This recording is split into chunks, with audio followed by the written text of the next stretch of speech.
권력이라는 것이 주어지면요, 70 내지 80%만 행사하면 그거는 성공적이고, 자기에게 주어진 권력을 120% 쓰는 사람이 있다고.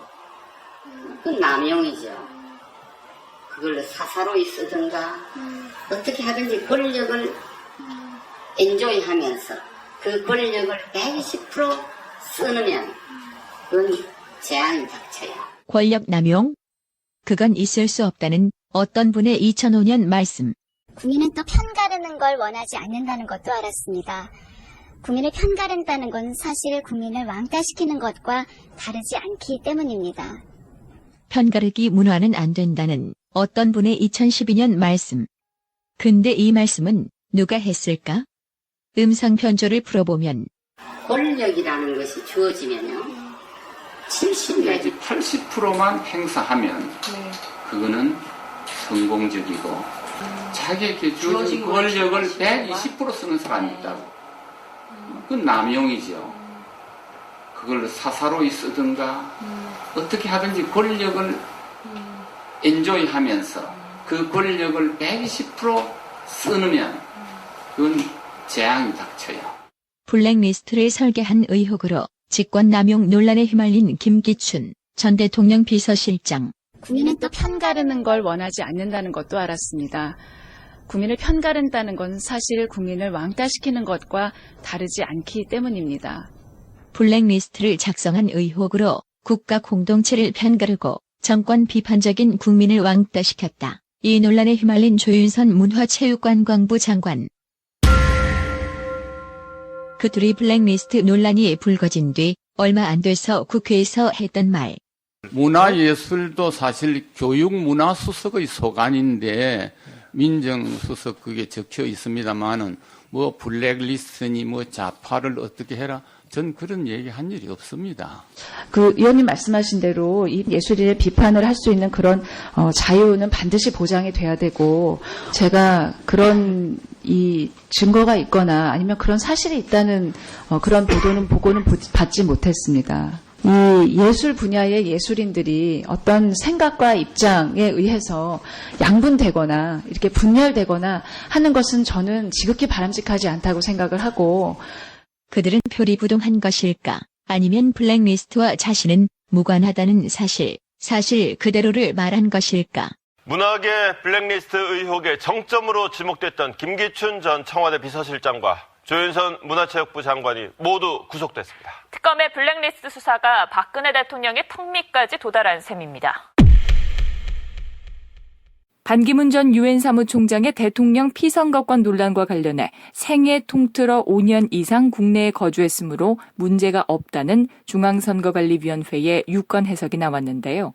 이 같은 결정은 위원회 전체 회의가 아니라 해석과의 실무직원이 작성한 것으로 밝혀졌습니다. 중앙선관위 김대년 사무총장은 법문상 명확하다고 판단했다며 국회 법제사법위원회에서 증언했는데요.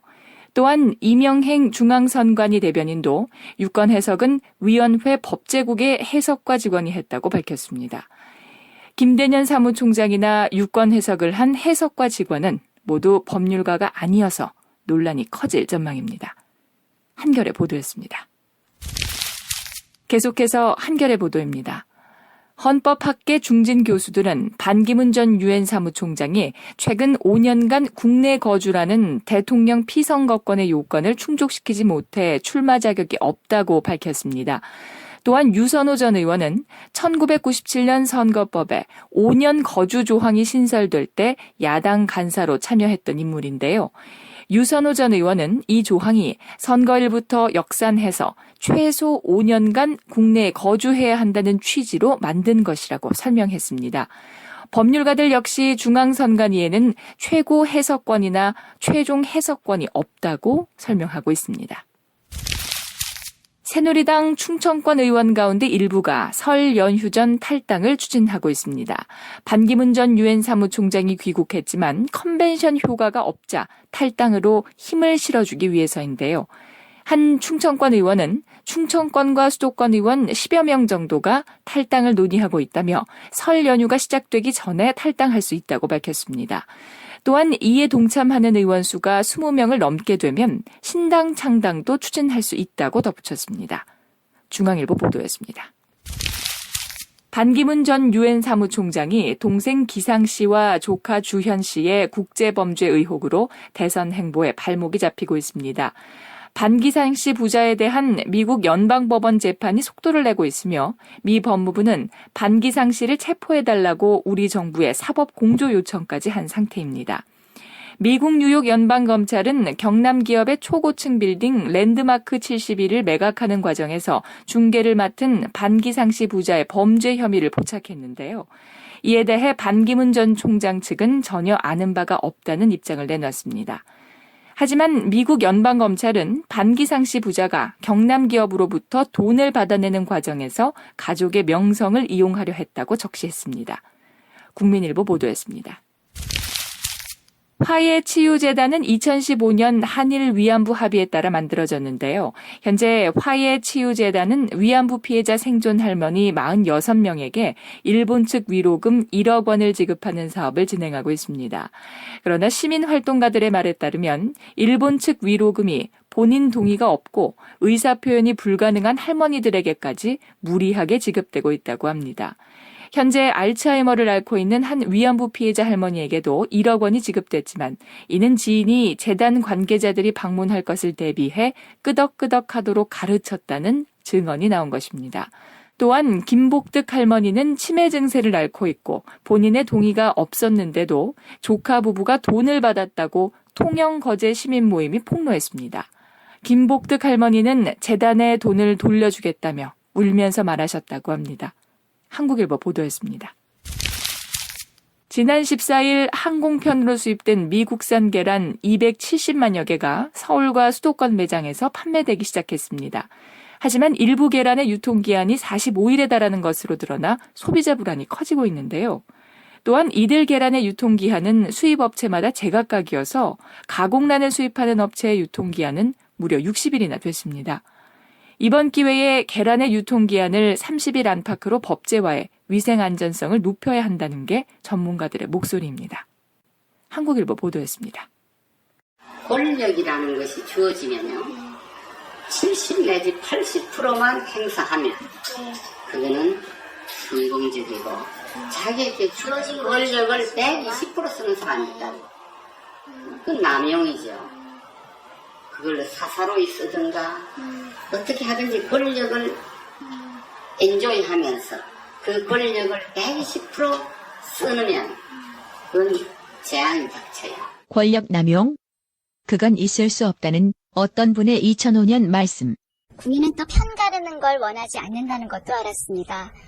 국민을 편가른다는 건 사실 국민을 왕따시키는 것과 다르지 않기 때문입니다. 편가르기 문화는 안 된다는 어떤 분의 2012년 말씀. 근데 이 말씀은 누가 했을까? 음성 편조를 풀어보면 권력이라는 것이 주어지면요. 70 내지 80%만 행사하면 그거는 성공적이고 자기에게 주어진 권력을 120% 쓰는 사람이 있다고. 그건 남용이죠. 그걸 사사로이 쓰든가 어떻게 하든지 권력을 엔조이하면서 그 권력을 120% 쓰면 그건 재앙이 닥쳐요. 블랙리스트를 설계한 의혹으로 직권 남용 논란에 휘말린 김기춘 전 대통령 비서실장. 국민은 또 편가르는 걸 원하지 않는다는 것도 알았습니다. 국민을 편가른다는 건 사실 국민을 왕따시키는 것과 다르지 않기 때문입니다. 블랙리스트를 작성한 의혹으로 국가 공동체를 편가르고 정권 비판적인 국민을 왕따시켰다. 이 논란에 휘말린 조윤선 문화체육관광부 장관. 그 둘이 블랙리스트 논란이 불거진 뒤 얼마 안 돼서 국회에서 했던 말. 문화예술도 사실 교육문화수석의 소관인데 민정수석 그게 적혀 있습니다만은 뭐 블랙리스트니 뭐 좌파를 어떻게 해라. 전 그런 얘기 한 일이 없습니다. 그 의원님 말씀하신 대로 이 예술인의 비판을 할 수 있는 그런 자유는 반드시 보장이 돼야 되고, 제가 그런 이 증거가 있거나 아니면 그런 사실이 있다는 그런 보고는 받지 못했습니다. 이 예술 분야의 예술인들이 어떤 생각과 입장